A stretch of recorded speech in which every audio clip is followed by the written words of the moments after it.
Baik, saudara, berita perdana di TV1 berakhir di sini bagi memberi laluan kepada siaran langsung perlawanan akhir pertama Piala AFF Suzuki.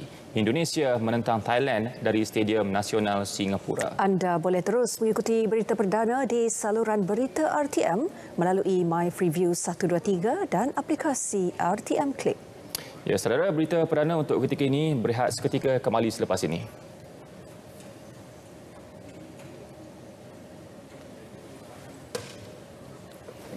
Saudara, pandemik COVID-19 yang melanda selama hampir 2 tahun memberikan impak yang cukup besar kepada ekonomi negara. Imbasan 2021 menyingkap usaha berterusan kerajaan memastikan ekonomi negara kekal cergas dan kembali pulih dengan pantas. Selain strategi dan agenda menyokong pertumbuhan untuk tahun 2022. Ikuti laporan disediakan wartawan Siti Aisyah Basli dan Jalberta Robert.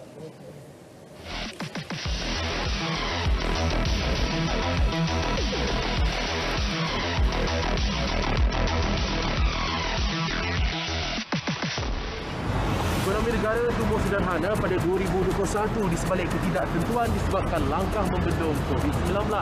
Ini termasuk operasi terhadap sektor perniagaan dalam beberapa siri PKP semasa negara berada dalam perintah darurat di Isytihar 12 Januari lalu.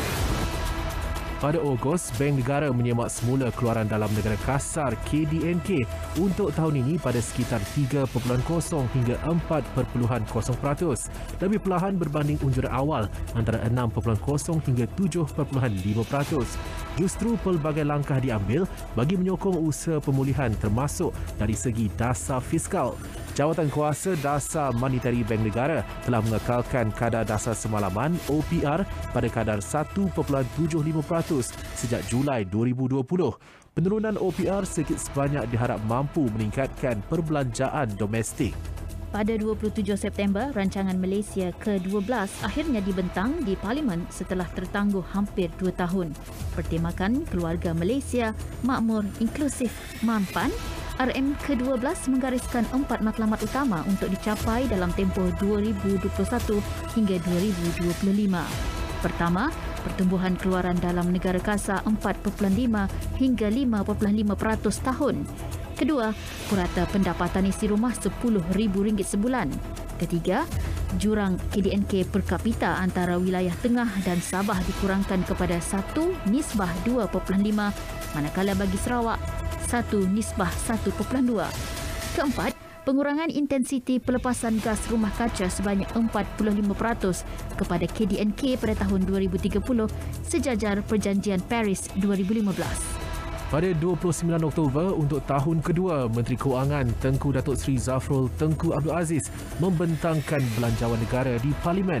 Bersifat mengembang, bajet 2022 memperuntukkan sebanyak RM332.1 bilion, jumlah terbesar dalam sejarah, meningkat daripada RM320.6 bilion diperuntuk tahun ini. Bertemakan Keluarga Malaysia Makmur Sejahtera, fokus induk bajet 2022 adalah kepada 3M, iaitu memulih kehidupan, membina semula daya tahan dan memangkin pembaharuan. RM233.5 bilion mewakili 70.3%, merupakan perbelanjaan mengurus RM75.6 bilion atau 22.8% untuk perbelanjaan pembangunan, manakala RM23 bilion diperuntuk khas untuk kumpulan wang COVID-19.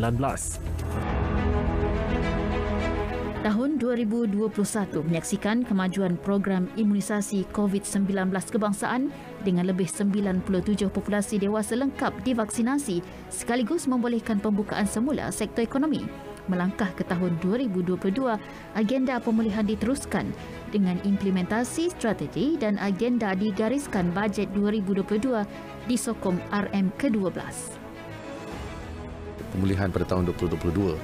Di sini kalau kita lihat unjuran yang telah diumumkan oleh IMF dan World Bank adalah sama dengan lebih kurang sama dengan apa unjuran kita lah.